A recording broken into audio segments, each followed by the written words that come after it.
Hello YouTubers, Victorinox fan here with another video, and today we're going to be doing a review on the William Henry E10, one of William Henry's entry-level knives. And let me tell you, it's a very good knife. Something I'm very happy picking up. And before I completely do a deep dive into this knife, I wanted to kind of set it up a bit. A lot of what permeates the market at around the $300+ price range tends to revolve, at least right now, in the thicker, beefier, kind of artsy looking titanium frame lock. They're not necessarily very just plain Jane. They've gotten pretty ornate, pretty cool, but they're still kind of big and chunky, tactical-ish looking knives. That's not a bad thing, but that is kind of where the trend in the market is right now. Occasionally, for those of us who like to carry and use lighter duty, more svelte pocket knives, that market tends to be relegated just to European branded knives or traditionals. So I think there was quite a bit of a gap when it came to modern machined, with modern locking mechanisms and tighter fit and finish and tolerances. There's a bit of a gap in the market. And I think William Henry was trying to answer that gap to provide an entry-level model to their lineup. Most of their knives tend to be a bit on the more ornate, much higher priced, and very extravagant, and at times a bit gaudy. That's not necessarily my style, and they're definitely not in my price range. This, however, takes away a lot of that extravagance, keeps it more subdued, but still gives it that svelte elegance and the performance of a gentleman's knife that you would hope in a modern machine package. So I think that was their goal. And I think because they were going against what was, what's very common now, what is very much in now, you don't see a lot of these on YouTube. They're not that popular. And I think it's a bit of a shame because it's a fantastic utilitarian knife. It really is. And I'll explain why.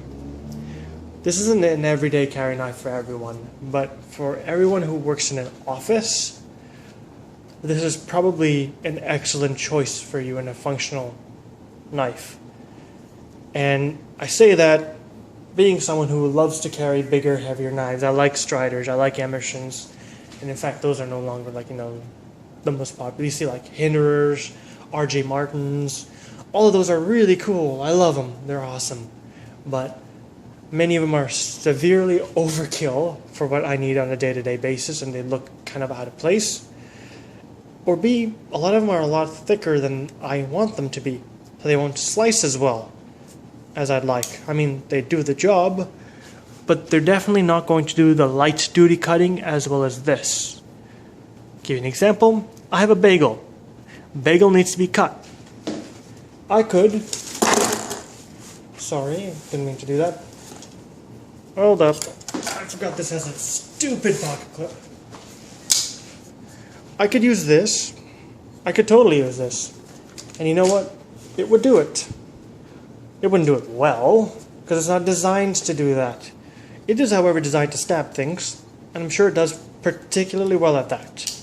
I don't have a lot of experience when it comes to stabbing things, so I'm going to have to just go with what people suggest. I have, however, cut a lot of bagels, and I can tell you, this makes an excellent bagel cutter. The handle is incredibly lean. Actually, you know what? Before I just delve right into specs, let me just read them out to you. It's much easier to do this. Where'd they go? Where'd they go? There we go. So, the blade is about 3 1/4 inches. That's referring to the cutting edge. The blade overall with the choil is about 3 3/4. No, 3 3/8. 3 3/8, I believe. Total size is 7 3/4. Blade material is semi-stainless D2. Blade stock is about 2.5 millimeters. Weight is about 1.6 ounces for this is a box elder burl version. Mine's the ironwood version. which to say is 0.18. So let's say the average weight of these knives is about 1.7 ounces.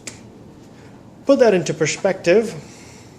3 ounces, 2 point some ounces, 2 point some ounces, 1.6 is just 7-ish ounces. So this is on the lighter scale.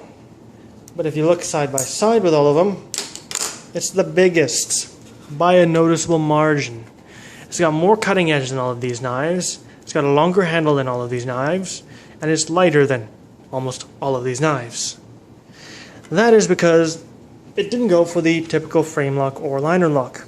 It went with a button lock. Something that doesn't get quite a bit of love, and the more I've used it, the more I've become quite fond of it.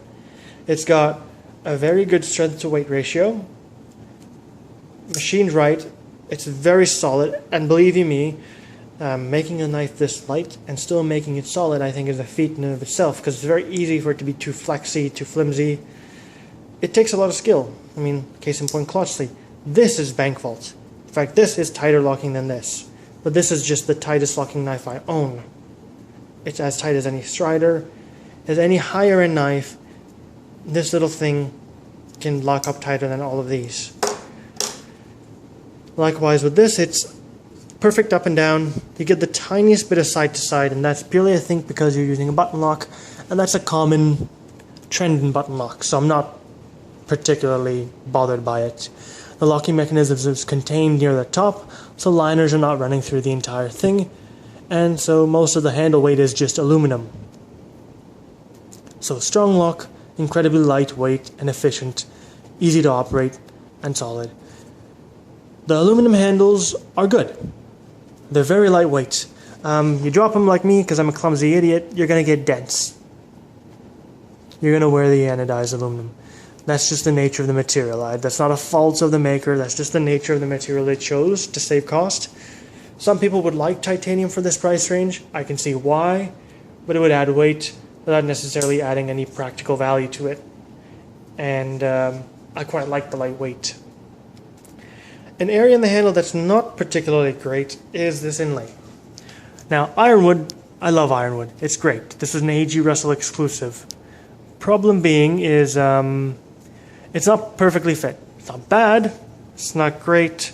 It's just surprisingly mediocre. And I would expect a bit more in terms of like fit and finish and seamlessness for a $300 knife. Not a deal breaker, but I think it is something to highlight. If you're really a stickler for that, you might want to look at that. Now, if you look at the seams here, you can see them. You don't feel them. They feel seamless, but you can see them. That's a knock if it is for you. It doesn't bother me at all. The fact that it's not sharp at all, it's very well chamfered, is a sign of good engineering.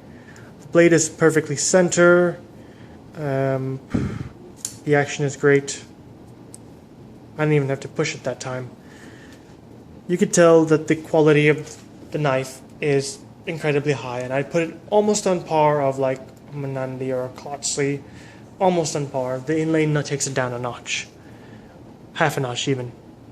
But where the knife shines is in some of these little details.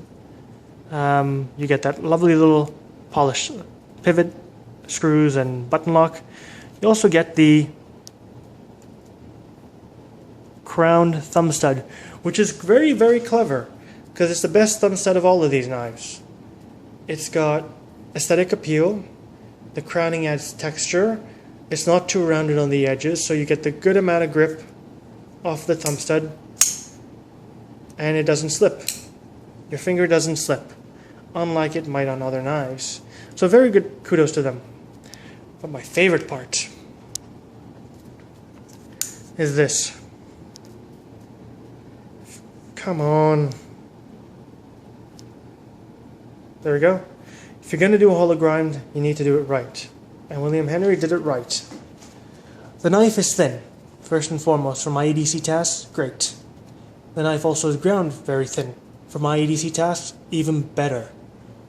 This slices great for a lean hollow grind through thinner, lighter duty material. I'm not going to cut through plywood. I'm not going to chop down a tree. I'm not even going to cut it through super hard materials like certain plastics. Well, I could, actually, I wouldn't have a problem, but I don't abuse this knife. This is a gentleman's knife. And if you're going to make a dedicated gentleman's knife, you might as well make it thin. Especially if it's a hollow grind, because it's not going to cut wood well regardless of how thick you make the hollow grind. Hollow grinds don't do wood well. So if you make it thin, then at least it does what it does very well. And it came very sharp. I've had a very good experience with this D2. It came very, very sharp. It's nice and hard at 61, so it holds an edge higher, much better than any of my Chris Reeves ever have. It's not too difficult to sharpen. It's harder than that, so it takes a bit of effort, D2, but it's thin, so you're not removing a lot of metal, and that's a key thing. So while it may take more effort to remove a tiny bit of metal, you only need to remove a tiny bit of metal. So here, I've espoused how I love the blade design, the shape, it's very elegant. The DLC coating, nowhere, looks great. The action, the elegant design, no need for the gaudiness. The inlay is a bit of a hit, it's a bit of meh for me, but it looks good, so I'm okay with that. You can get it in a multitude of woods and carbon fiber and silver twill. It's thin, it makes perfect sense for an office knife. What don't I like about it?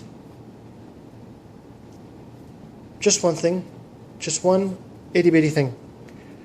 This clip. Now if this knife was a heavy knife that mandated clip, I wouldn't carry it much. But since it's so light, I removed the clip. But I'll be damned, this clip blows chunks. It sucks monkey balls. Oh good lord, how do I describe this? Okay, so let's say this is about lined up. Let's line it up and show you what it looked like before I removed it.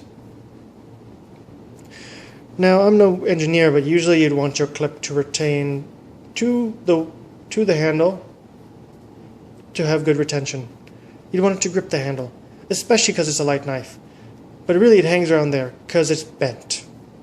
It came like this, but then it bent after a couple days of use. I unscrewed it, I bent it back. 1 day later, it's back here.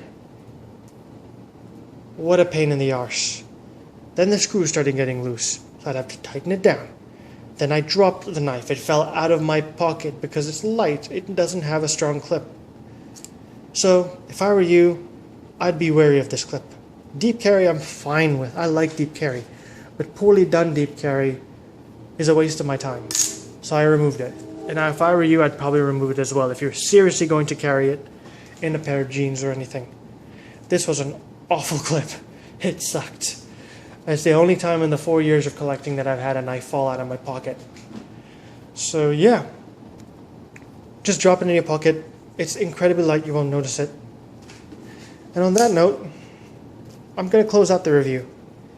I think this is a great knife, and a knife that's a little underrated because it's not quite in the trend of what people want to collect right now. However, if you're looking at a higher end production knife that has good quality machining, great geometry, like a nice thin hollow grind, a gentleman's knife. Not a hard use knife, a gentleman's knife. If that's what you're looking for with modern machining, then I would urge you to take a look at the William Henry. I think it's a very nice option to their lineup, with good quality and without necessarily the over-the-top extravagance and price tag that they come with. I think he did a good job with this, and maybe we'll see more of these on YouTube as time goes on. Peace out, have a good one, see you around.